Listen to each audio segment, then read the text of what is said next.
Hello, I'm Chuck Wolf, Chief Executive for Charles J. Wolf Associates, LLC. As a motivational speaker and a leadership consultant and executive coach and trainer, I often work with very successful people in their companies.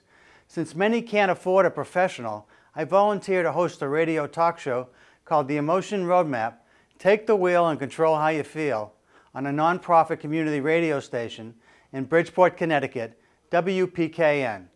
My reason for doing the show is to share with as many people as possible this wonderful process for helping people manage their own emotions and their relationships with others. My goal is for everyone listening to learn to use the Emotion Roadmap to make life better. As you listen to me, help others, I hope you are also learning. As a Simsbury resident, I'm delighted to be able to make the show available through Simsbury TV. To learn more, go to my website, www.emotionroadmap.com. Thank you for listening and watching.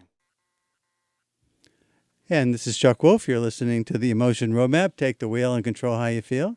I hope you're enjoying the Kyle Frano Show. It's always nice to listen to Kyle on the way in. Let's see, I think...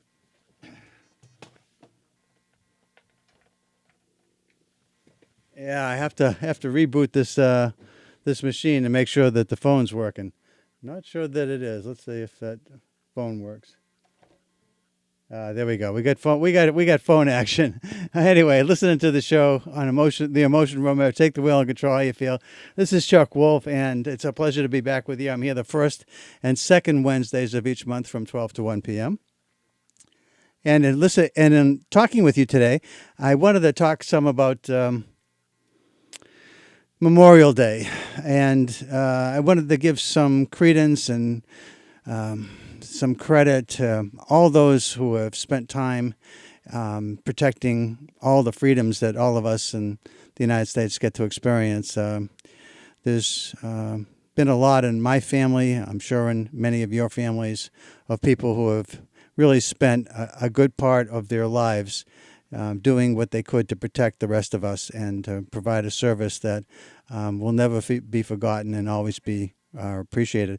So I actually thought that while the show's about emotions and emotional intelligence and about solving people's problems, I also thought that maybe if you cared to, that you might want to share a little bit about your own stories, about people in your families or maybe your own service, and some of the things that you've experienced and how it makes you feel when you think about the people in your lives that have given of themselves to actually spend time protecting the rest of us, our freedoms, and the opportunity for all of us to have a chance to live the lives that hopefully all of us appreciate.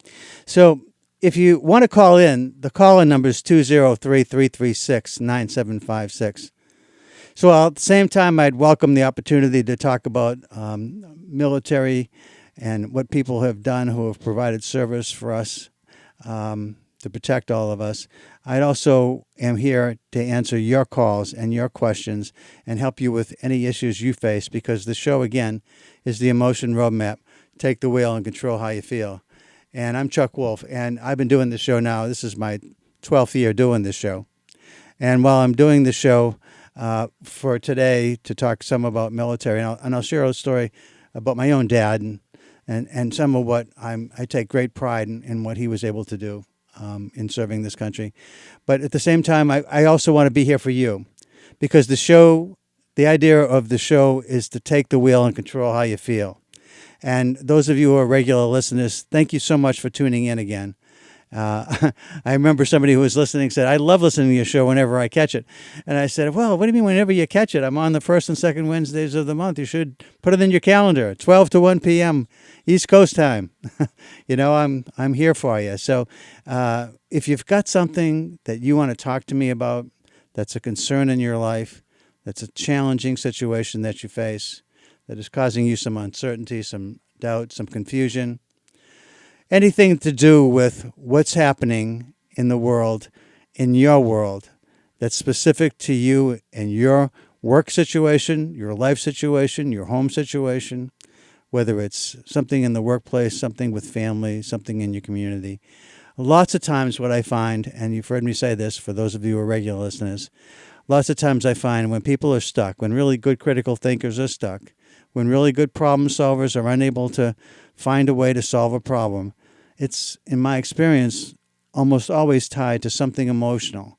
Some emotion that you individually experiencing internally, or perhaps you're worried about an emotion in someone else. Someone that you have to deal with, someone perhaps that you care quite a bit about, or someone that's very important in your life for a variety of reasons. Maybe it's a boss, maybe it's somebody that works for you, maybe it's somebody you work alongside. And perhaps it's somebody that is just somebody who you feel is consequential for whatever reason, and you're worried about how the conversation might go. So I like to think of the emotion roadmap as a tool, a technique, a process that allows you to plan emotionally what's going to happen in your life, especially around situations that are very challenging where you seem to be stuck. Because when a situation happens and you're not certain how to proceed, lots of times you have to react on the fly, but there are many circumstances or situations where you actually can take some time to plan. And it's infrequent and not often that people do take the time to plan emotionally because they don't know how. They've never really thought about doing that. So while all of us have planned something in our lives at some point in our lives, it's rare that I find anyone that's planned emotionally how they want an experience to happen in their lives. And so this show teaches you that. The emotion roadmap is like trying to help you get from one place to another. And while you might think about it like getting from Boston to New York as a destination, starting in one point and trying to get to someplace else, that's true about the concept of an emotion roadmap in the sense that you might want to get from one feeling to a different feeling. The constant comment I like to use, because it's easy to understand, is that oftentimes people are more anxious than they want to be in situations and want to feel confident instead. How do you do that? How do you change from the feeling you might have to a feeling that would be more ideal for what you're trying to achieve? How does that happen? How do you really make that happen?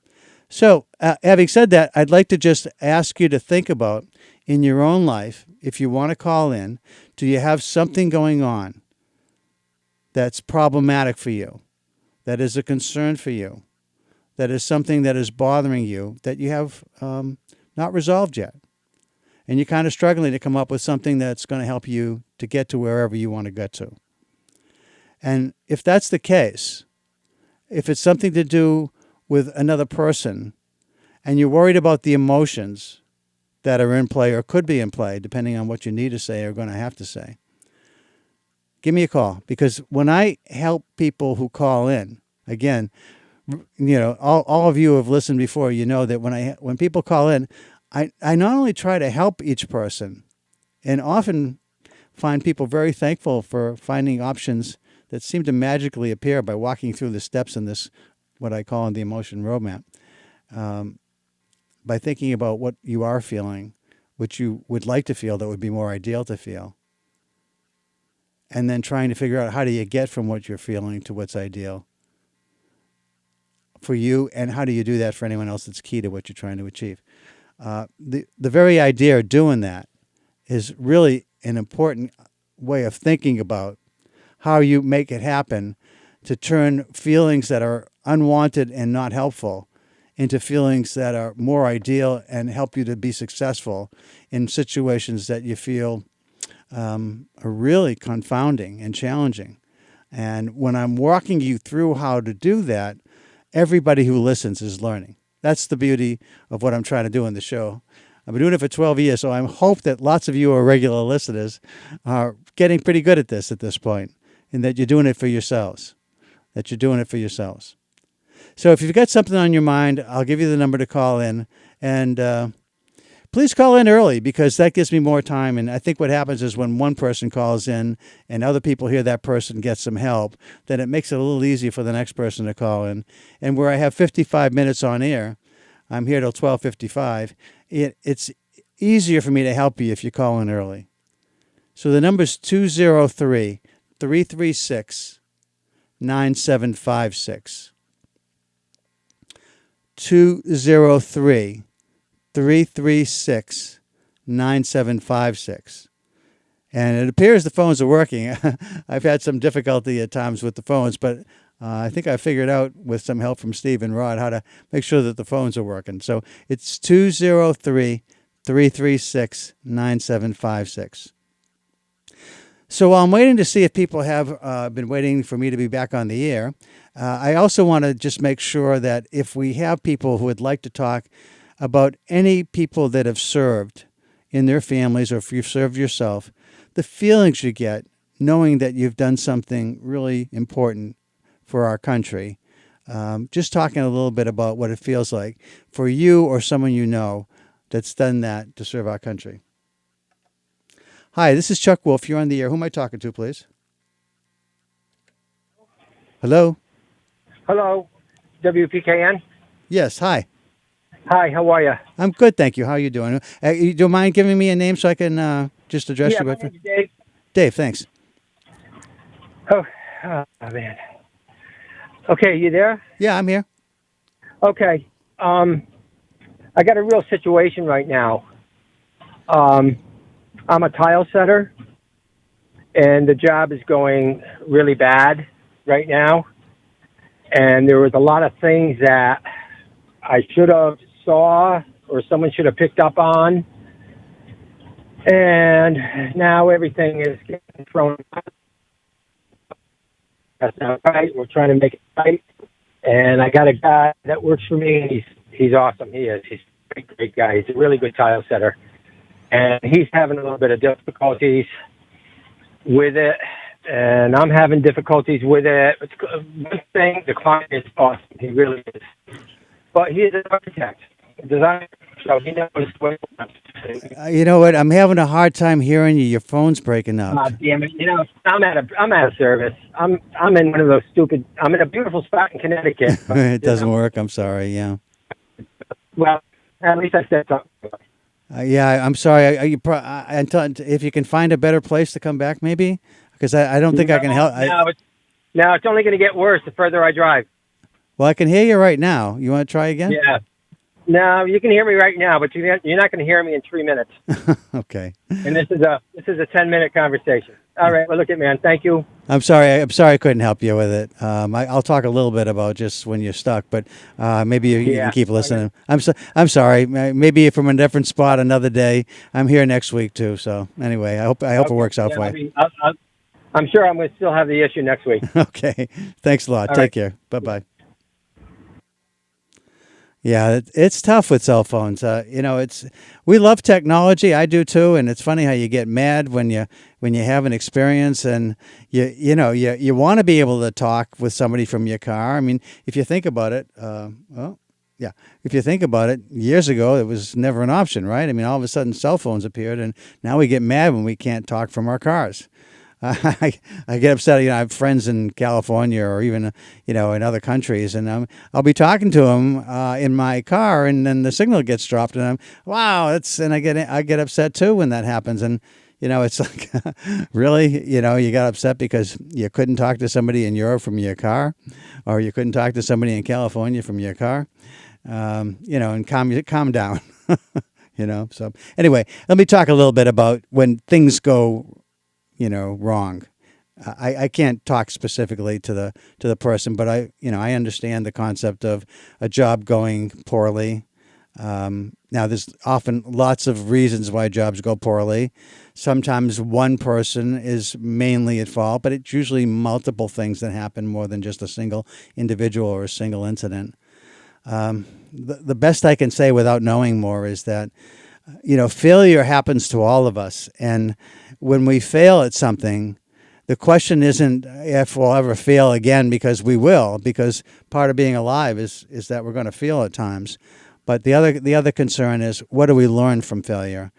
How do we deal with getting knocked down? Can we get back up? If we've done something for a client that's come out wrong, is there some way to make it up? I mean, fortunately, I haven't had many failures with clients over the years, but I've had a few. And it's powerful emotional stuff that happens to you when you feel like you failed somebody. especially if you like the person and you wanted to do a good job. Well, I mean, I think many of us, including me, always set pretty high standards for ourselves. And so when we do that and we don't meet those standards, we're upset with ourselves. But it's also true that sometimes, even though we might be upset we didn't hit a high standard, that we might have met at least the expectations of a client. But what if we miss on both? What if we have something happen that caused our standards to be off, and also for the client to be very upset because what they hired us to do, paid us to do, trusted us to do, didn't get done, or it didn't get done right. You ask for forgiveness. It's not an easy thing to do. Saying you're sorry is only a piece of the equation. Saying you're sorry is different than asking for forgiveness. Asking for forgiveness is saying, hey, will you please forgive me? I didn't do what I said I would do. That's unusual for me. And I want to know what I can do to make this up to you. I want to turn this around and make this right in any way that I can. And maybe I can't at this moment, but I'd like to think about it, and I'd like you to think about it and see if there's some way to turn that around and do something for you that makes this better anyway, if not, if I can't correct it. So I think that's the best advice I can offer is think about what you're learning. I know that's a painful way to approach it, but that is part of the process. You're getting knocked down for something that happened that sounds like you had some involvement with and were responsible for. What can you learn so that same mistake doesn't happen again? And is there some way in asking for forgiveness you can get your client to think about, is there something else I can do for you to somehow turn this around? Sometimes it's giving money back. Maybe that's an option. Sometimes it's doing something different, something else that neither one of you had thought about yet, but it's just something creative that you can possibly provide that the client might need. And it sometimes, I mean, I know that sounds strange, but sometimes you can even make a relationship stronger when you turn something like that around. Got another caller. Hi, this is Chuck. You're on the air. Who am I talking to, please? Hello, this is Kevin. Hi, Kevin. Smith Promotions. Okay, nice I'm to have calling you. for David Golden. Okay. Well, you've called the wrong number.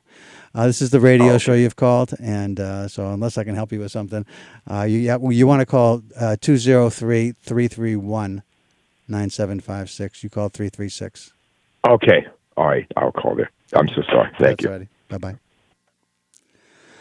Well, that was our second caller. A little different than the first, I guess.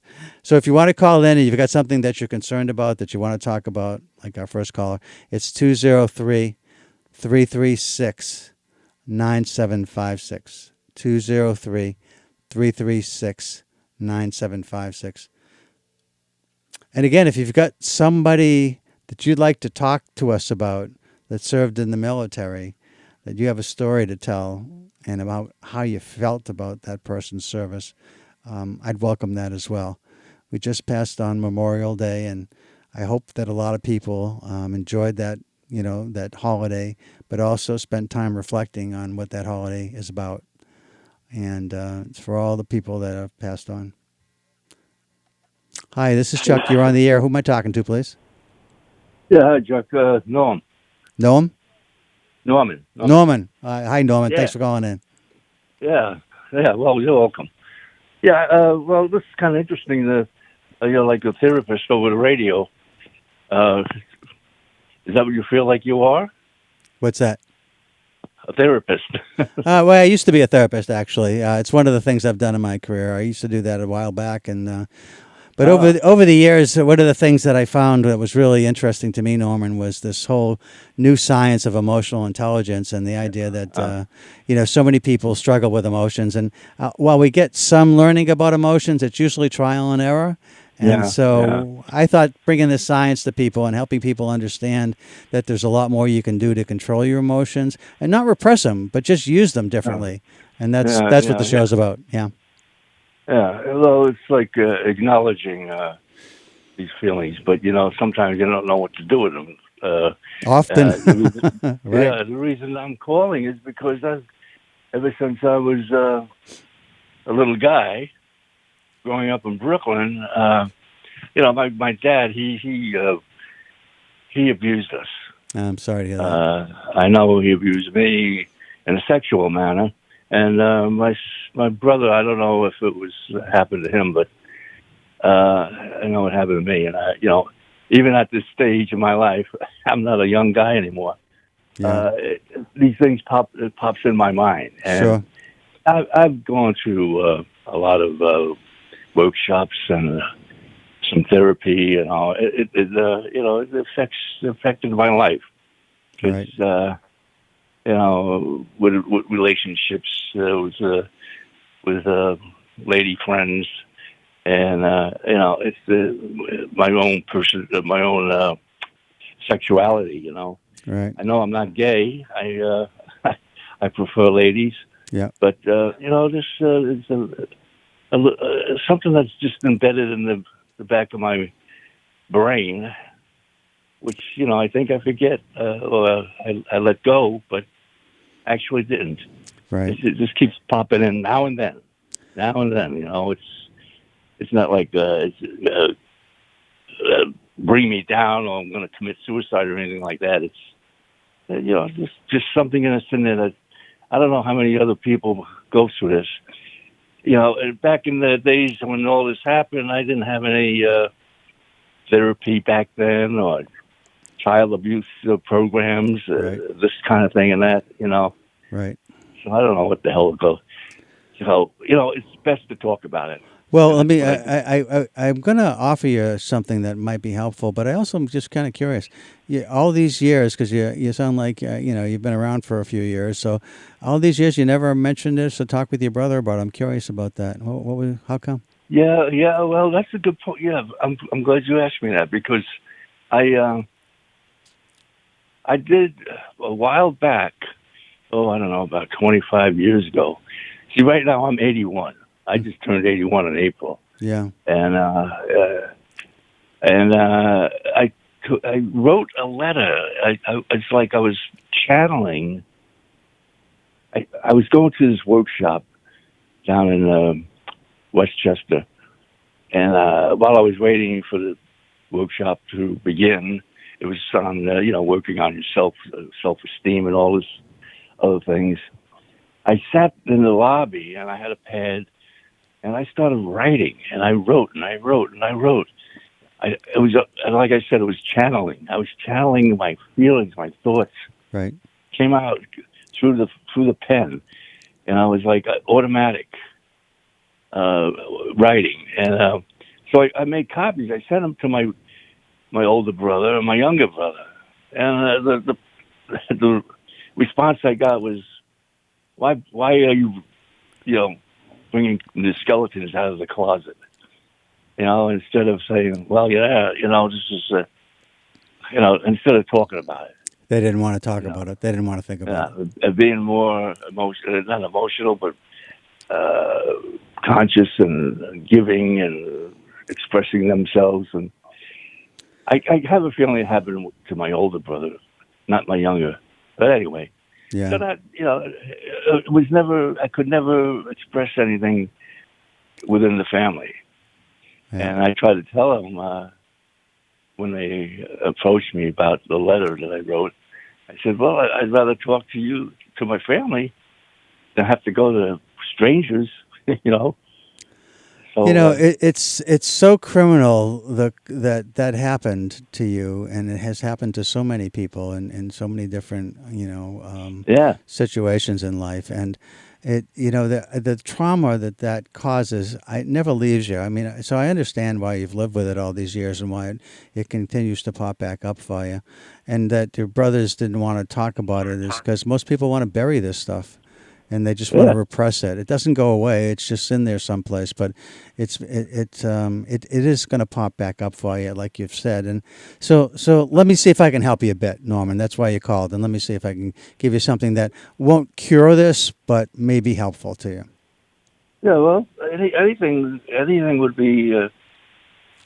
be welcome. So here's how this works. So this concept of an emotion roadmap comes from first the science of emotional intelligence, and then I was asked by the pioneers who first discovered this idea that we have emotional abilities to find some way to make it useful. And that's where the roadmap came from, was this idea of what do we do with the knowledge we're learning about how emotions work? And is there some way to make it practical and useful to people? And so here in your circumstances, one of the things that I call a theme that pops up on some regular kind of basis. Maybe not often anymore, but every once in a while, it all of a sudden it's just there, and you're feeling it, and you're remembering it, and it's an extremely painful and awful memory.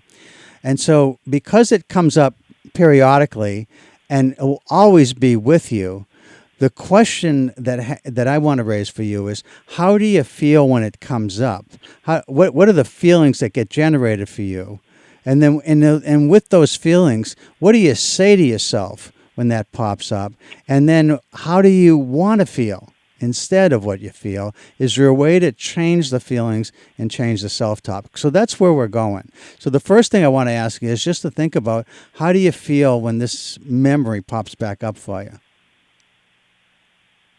I feel sad, really sad about it, because I knew my mom knew about it. She saw what was going on, and she never did anything, of course. But back in those days, there was no, the husband, without the husband, there's no income and all that. Right. So I felt really sad, and really kind of betrayed by my mom. By your mom, okay. Yeah, she could have done something, but she wasn't strong enough. Yeah. That was the problem. My father was a hell of a lot older than my mom. He came from Norway, and he was an alcoholic. He worked on the ships, and he would come home after being out at sea for 2 or 3 weeks. We lived above a bar, and he drank, and he was just. But there were good times with him. We would go to movies and to the park and all this stuff. But still, when I think about it, I feel sad and a little betrayed.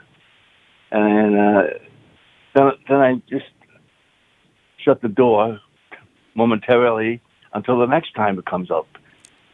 And what brings this up is like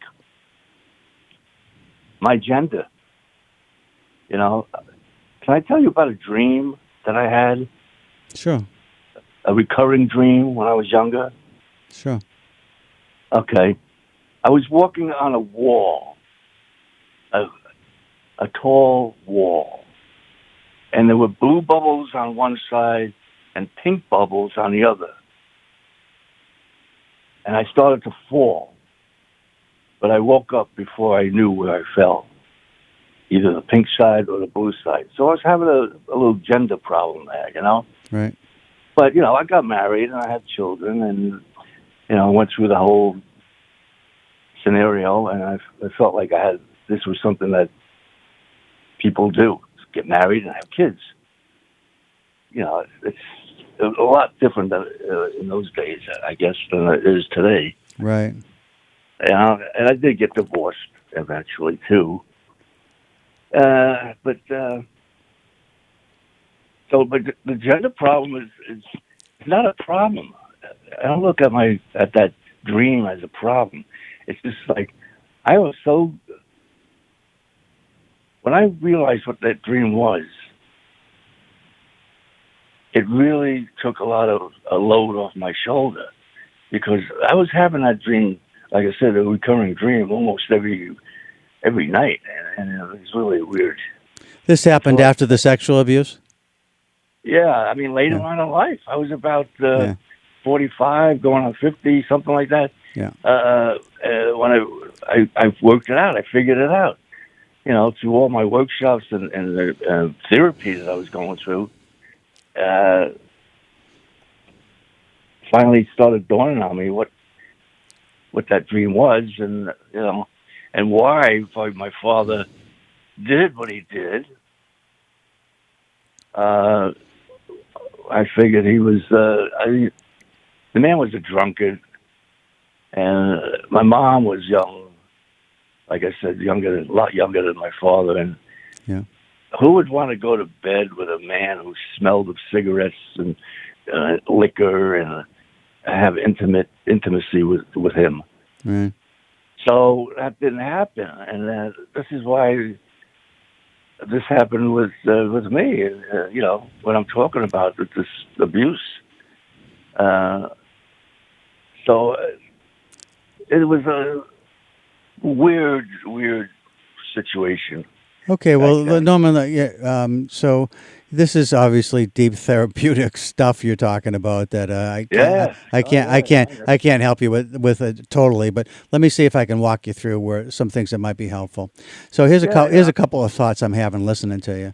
On the one hand, it seems like your feelings of sadness and betrayal are about your mother, and you seem to give your father a pass because he was drunk and whatever. And you Yeah. had some good times with him, is what you said. And so somehow, Yeah. even though he was the perpetrator of the bad behavior and the horrible things that he did to you, you're blaming your mom. So that's one interesting aspect of this, right? Well,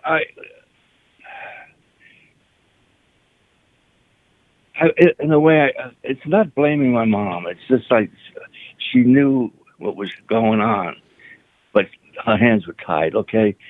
Uh, Oh like yeah, I no, said, I'm not judging you. I'm just saying that when you say that I felt yeah. sad and I felt betrayed, you talked about your mom. You didn't say that you were really angry with your father. What you said was we had good times. We had some good times. Yeah. Oh, yeah. Yeah. Well, that's So so I try to erase the bad times with the good times. yeah. Okay, so I think that's if just from my this isn't going to be helpful to you, but just as somebody just listening, I think you got Okay. it backwards. What do you mean? I think your father was an SOB and your mom was probably Oh, he trapped. was. No. And I grew. No. if I was in your shoes, what I would feel is real anger with my father and that he betrayed me, and that he caused me to have these dreams and this gender problem. I mean, it was like his stuff, and my mother was trapped and a victim herself, and I feel sorry for her, not betrayed by her. I mean, that's just one way of looking at this. That's different. No. You're absolutely right. I stand corrected. You know. Well, I mean, but The truth. that's not going to help you, Norman. Let me see if I can help you. Yeah. I mean, I'm just Yeah. saying, just listening to you, I'm trying to give you an outsider's perspective on, without judging anything, just saying this is what it comes across as, right? Okay. Sure. So Sure. I think part of it is you want to turn the anger around from your mother to your father, and I think in terms of when you think about your mother's role in all of this, is that instead of feeling what you feel, which is a sadness and betrayal, that you feel like sorry for your mom for what she had to live with, knowing that this Yeah. brute, this alcoholic that she depended on to survive, would come in and do this to her children, and she couldn't do anything about it. And I'd feel extremely sorry for my mom. That's so it's just one. I mean, it's just one thing to think about to change how you're feeling about this scenario. Yeah. No, I understand. And the second thing is that anytime you think about this again, I think, my father, what an SOB this guy was, and for doing this. And while he tried to have good times with me, it was just a cover for all the other crap that happened in my life. And I don't want to Mm. think about him positively anymore. And I want to change the script about when it pops up. I want to say something different to myself and just say, you know what? The best thing I can do about you, Dad, when you pop into my mind is to ignore you. And if that's the self-talk, Norman, that's what I mean about changing feelings. Then you just kind of like when it pops back up, that memory again. Well, that's about you, Dad. I know you're an SOB. I don't want to think about you. I don't want to let you ruin my life any more than you already had. And so, bye now, and just let go. Mm. Mm. Yeah. No, I hear you. I hear you.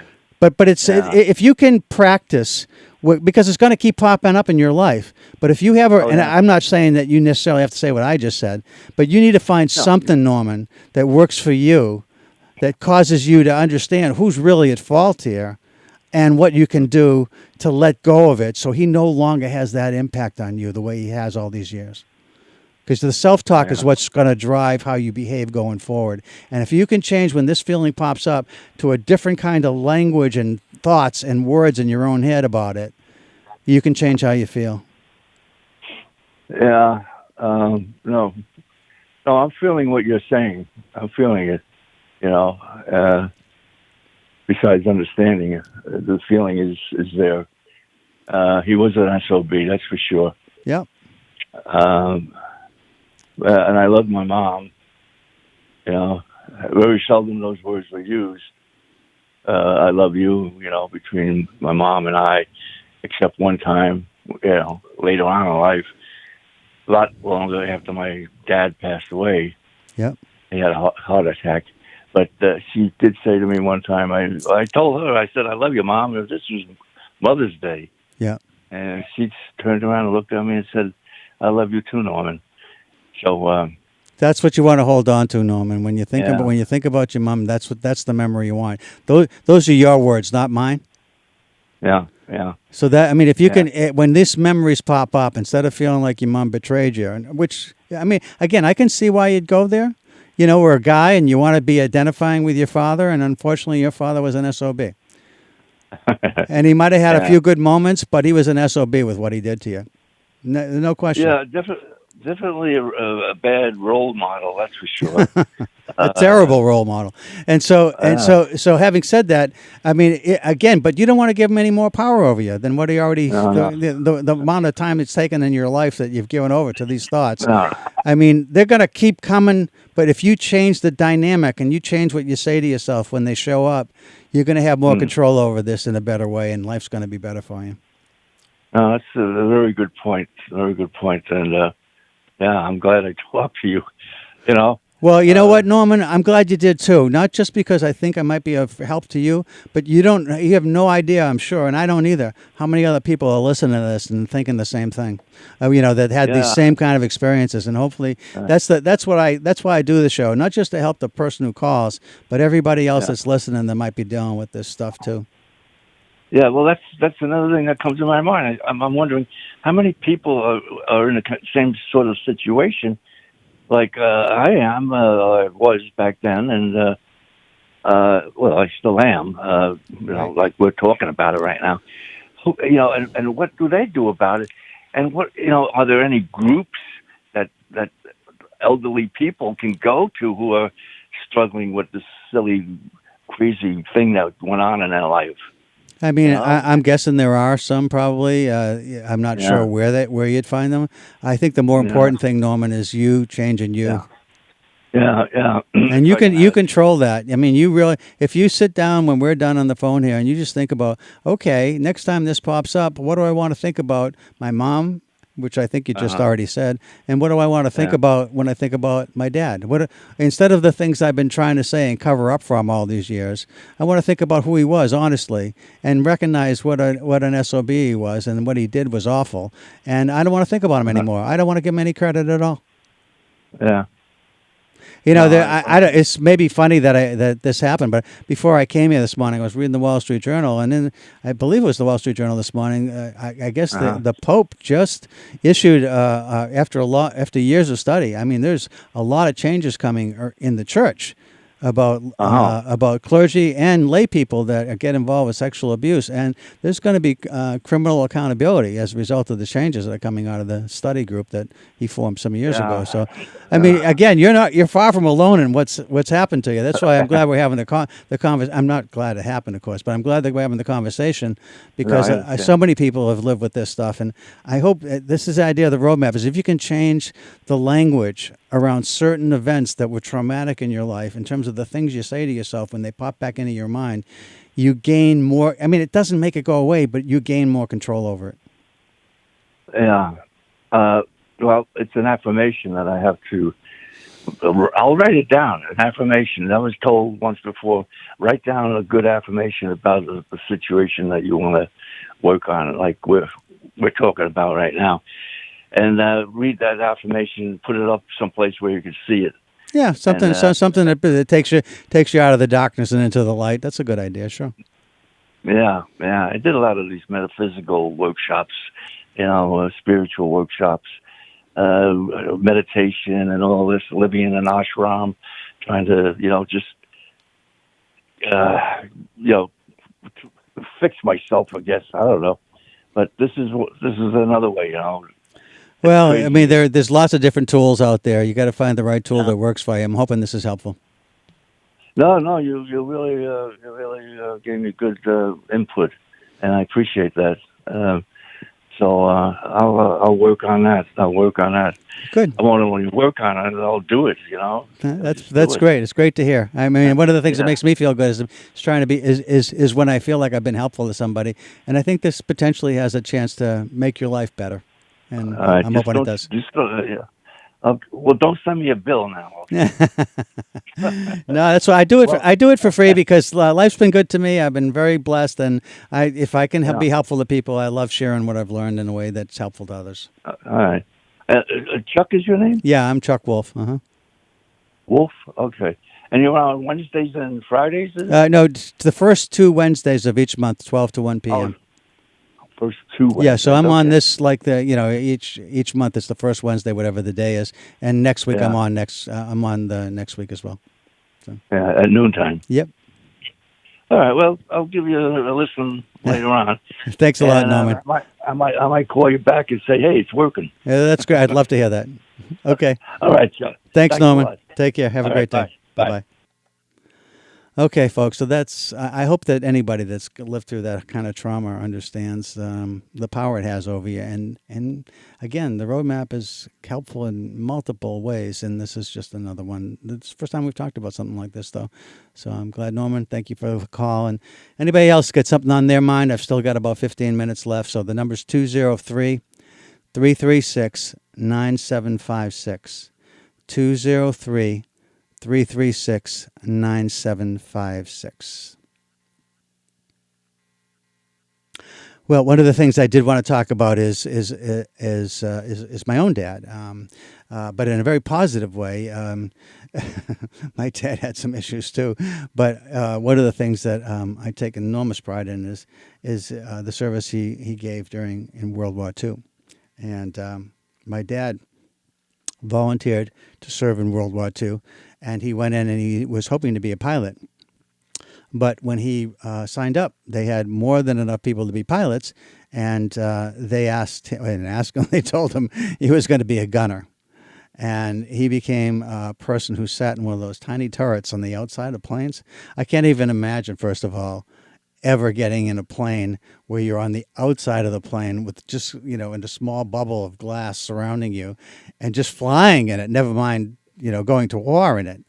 But my dad was in one of those planes where he flew, and you were supposed to, at the time, they said that, look, 20 missions where you go out and you try to shoot down. He was flying over the German theater, and he was flying and trying to shoot down German planes that were trying to shoot down the bomber that he was in.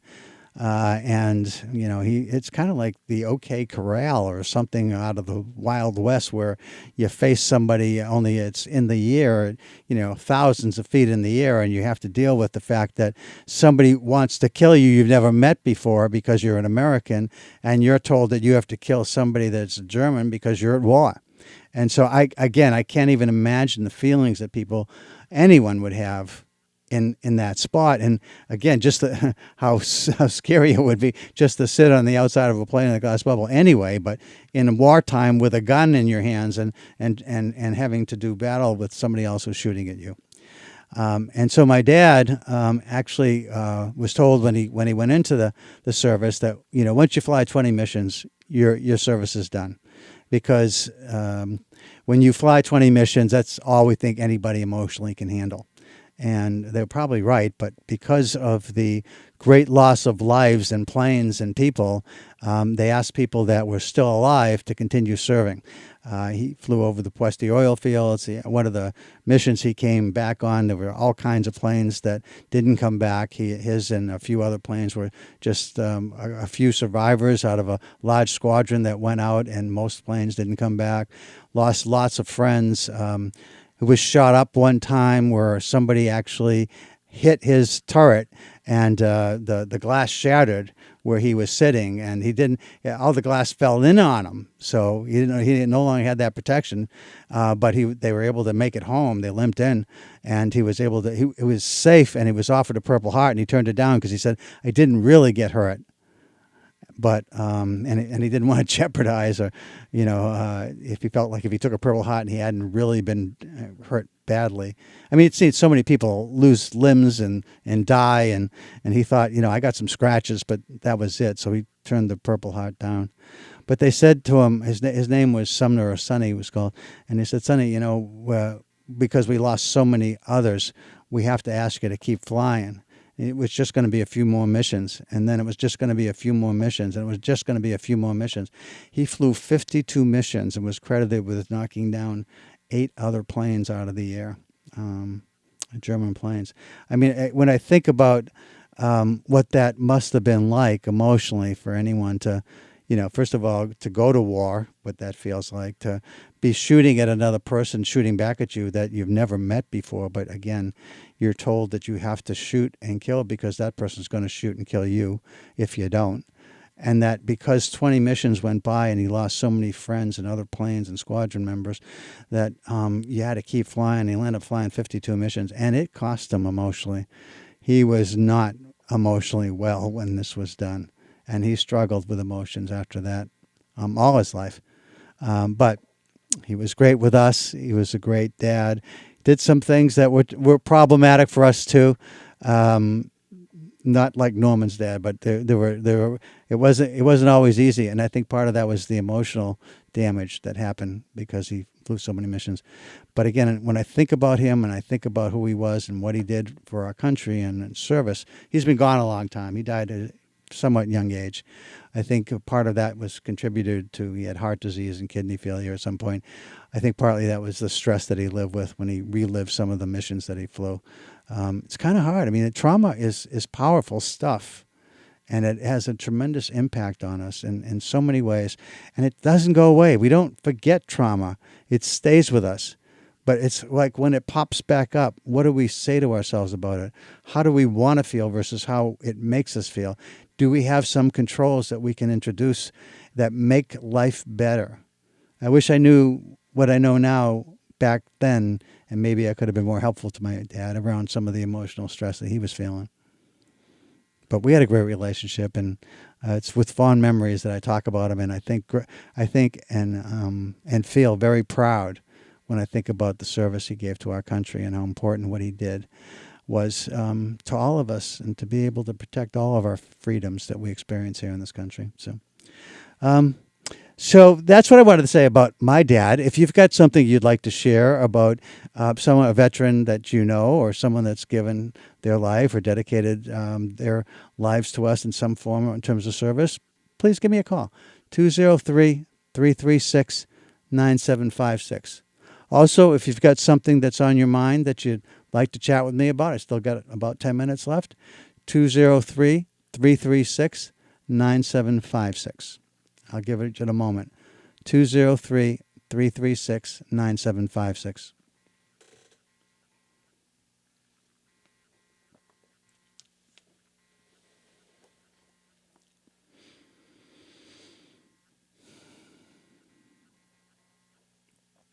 Two 9756.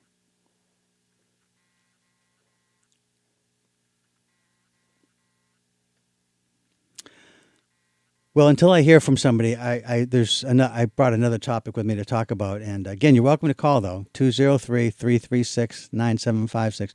If you're thinking about calling and you want some help, you got to call now, because I'm going to run out of time otherwise. So I'll give it one more moment. 203-336-9756.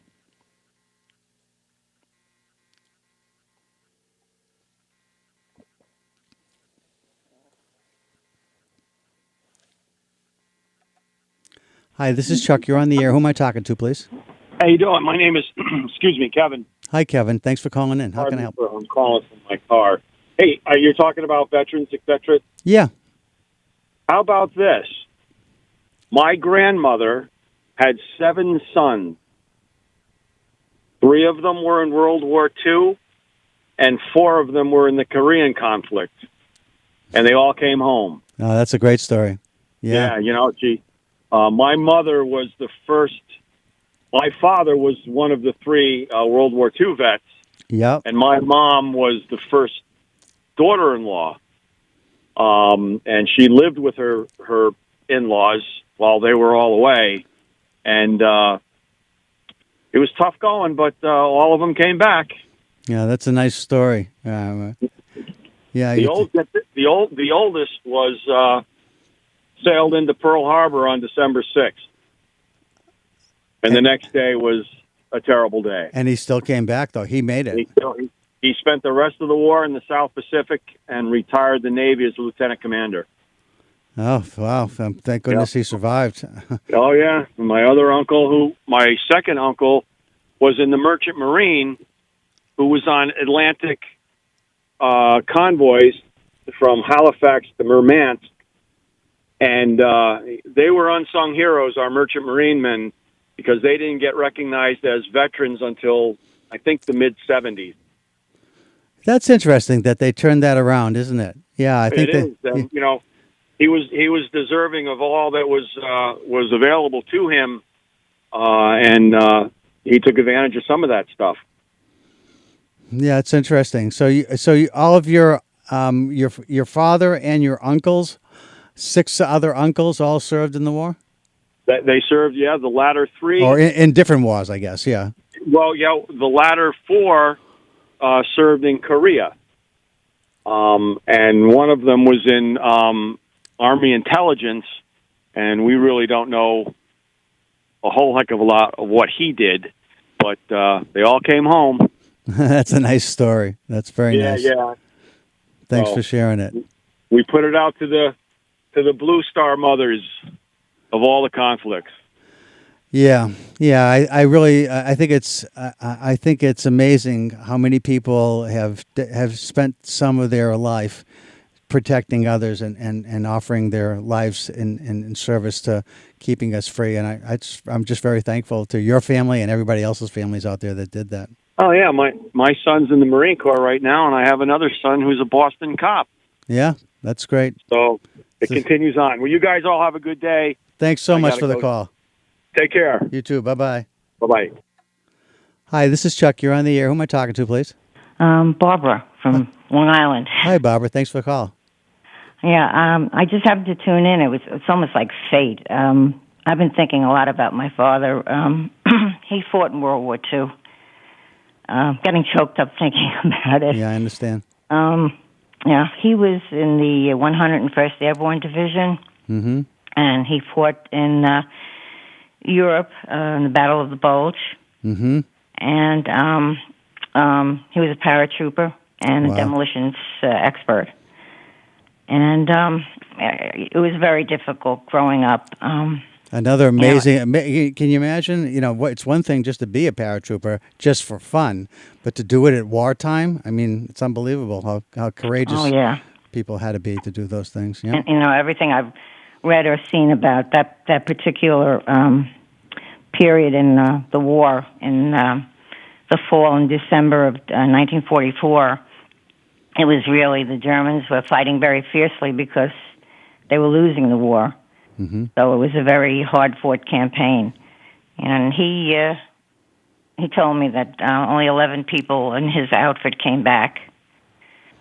Wow. So, growing up with him, he was he was a very mixed bag. He was could be a lot of fun, but he was also at times verbally abusive, and he really should have had some kind of help. But back then, I don't think people thought about what veterans went through and what they had to deal with after they came home. He tried to kill himself. Oh, that's sad. And my brother and I, saw that. Yeah. So it was really, really difficult. So I can identify with anyone who's was a child of a veteran in World War II. I think any veteran, really. I was going to say, just the experiences these folks had. Unless you've been to war and been in combat in war, I don't know that you can ever imagine what it must feel like. Oh, no. That's why when I talked about my dad, and I was talking about being on the outside of a plane in a little bubble and having people shoot at you. I mean, I can't I can't even imagine just sitting on the outside of a plane. Never mind, having people shoot at you in a wartime situation. But I mean, just listen to what your dad did. I mean, again, you come back traumatized, and you try to live as normally as you can. I think, but it's just so hard for everybody to do that. And then on top of everything, he saw the concentration camps being liberated, so he saw the horror of that. I don't think most servicemen really knew everything that was going on, in the concentration camps till towards the end of the war when they started being liberated, and it was just. In fact, I think he kept a photo of it. I don't know where it is. I don't really want to see it, but right. No, this is what he was. 18 years old when he went in, and 19 years old when they actually went over there to fight. Yeah. So to be that young and to see such horrors, it's just unimaginable. Well, Barbara, I'm going to have to go in just a second. So I want to thank you for the phone call, and thanks for talking about your dad. I mean, as you said, my dad too. There were times when things were tough because of some of the things he experienced, and I will say I'm proud of him too. Me too. Thanks so much for the call, Barbara. Okay, take care. You Bye. too. Bye now. Hey, I know I had a bunch of phone callers, and I'm sorry I couldn't take your call. That's part of the deal. I'm only here for the 55 minutes. I'll be back next week, though. And if you wanted to say something about your dad, we could do that next week, too. I just wanted to be thankful to all of you for listening. Thank you for any new listeners that might have joined the show. I'm Chuck Wolf. This is the Emotion Roadmap. Take the wheel and control how you feel, and I'm on the first and second Wednesdays of each month. Take care, everybody. Bye-bye.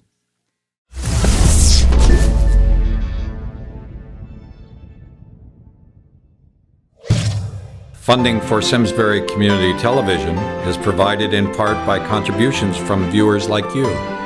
Thank you.